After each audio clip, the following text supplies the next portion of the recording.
All right, so let's talk to the creators out there. Do you ever feel trapped? Maybe boxed in by the really rigid genres and, the algorithms of all the streaming services? Well, this explainer is for you. It's for anyone who wants to reclaim their creative voice. And yeah, hack the narrative. Yeah, if you've ever felt like your story is being totally flattened or forced into some box that just doesn't fit, trust me, you are not alone. So in this explainer, we are going to build a manifesto, a kind of hacker's toolkit for breaking free and achieving something we call narrative sovereignty.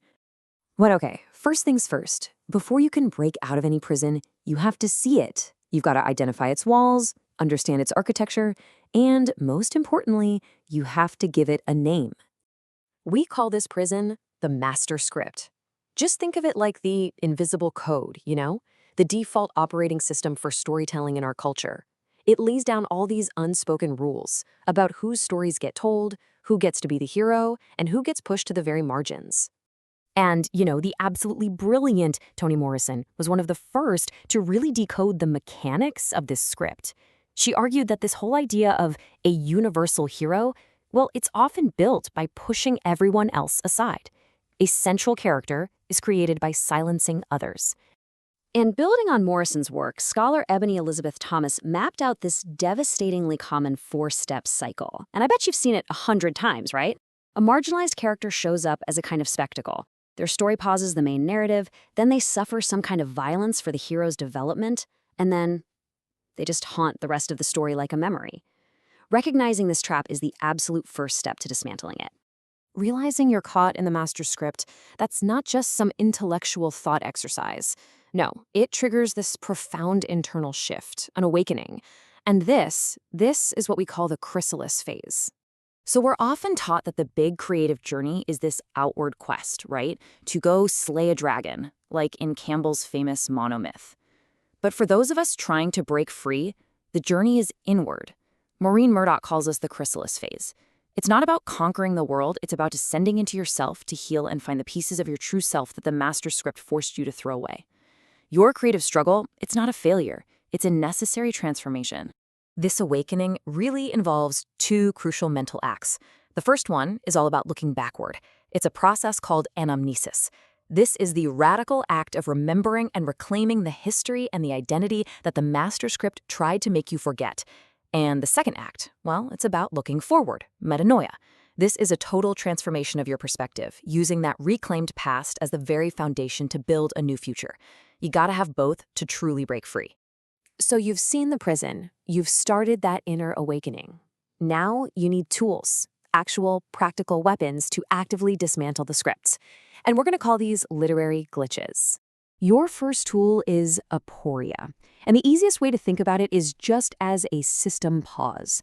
It's that moment in a story where everything just stops, and someone asks, wait a minute, why is this happening? Does any of this actually make sense? It's a glitch that lets you slam the brakes on the script's momentum and question its fundamental logic. Now, the second tool is even more of a power move. You know when a character in a show turns to the camera and looks right at you, or when they suddenly realize they're in a story? That's called ontological metalepsis. It's when you deliberately break the reality of the narrative.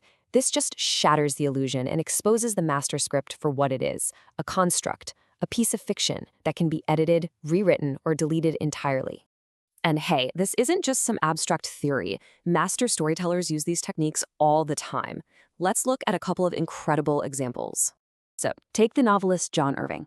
He often embeds stories within his stories. His characters literally become authors themselves, writing novels to process their own trauma. By turning their pain into fiction, they can step outside of it, analyze it, and ultimately regain control of their own narrative. Then you've got Carmen Maria Machado, who takes a whole different approach. In her amazing memoir, In the Dream House, she confronts this huge gap in the master script. There really isn't an established genre for queer domestic abuse. So what'd she do? She invents her own language by cycling through dozens of forms. She writes her memoir as horror, as sci-fi, as romance. She proves that when the existing boxes fail you, you have to break them all and create your own. All of these tools, all of this awakening, it leads to the ultimate goal. You could call it the final boss battle of storytelling. This is the sovereign act. Okay, so in the great Chinese epic Journey to the West, there's this celestial bureaucracy, and they represent the ultimate authors of the master's script. They try to control the rebellious Monkey King, Sun Wukong, by literally writing down his entire destiny, including the exact date of his death, in a divine ledger. But Sun Wukong, he just refuses to be a character in their story. He doesn't fight them on their terms. Nope. He goes straight to the source. He travels to the underworld, to the archive itself, to find the source code, the very book that contains his fate. And right here, this is the sovereign act. He performs the ultimate linguistic alchemy. He grabs the brush, he finds his name in their divine script, and with one single, defiant stroke, he crosses it out. He redacts the code. He erases himself from their story so he can become the author of his own. So, what does all this mean for you? For the creator trying to tell a story that feels true, in a world that's just full of algorithms and genre boxes? It means you now have a toolkit for sovereignty. You've learned how to see the master script. You know you can embrace the internal work of the chrysalis phase. You can use aporia to pause the whole narrative and metalepsis to break the frame. You can reclaim your history, perform your own linguistic alchemy, and find the courage to erase your name from their ledger so you can finally write your own. Look, this isn't just some fun literary theory. It's a call to action. The key takeaway is this. You are not just a character in someone else's story. You are the sovereign author of your own. Now go create it.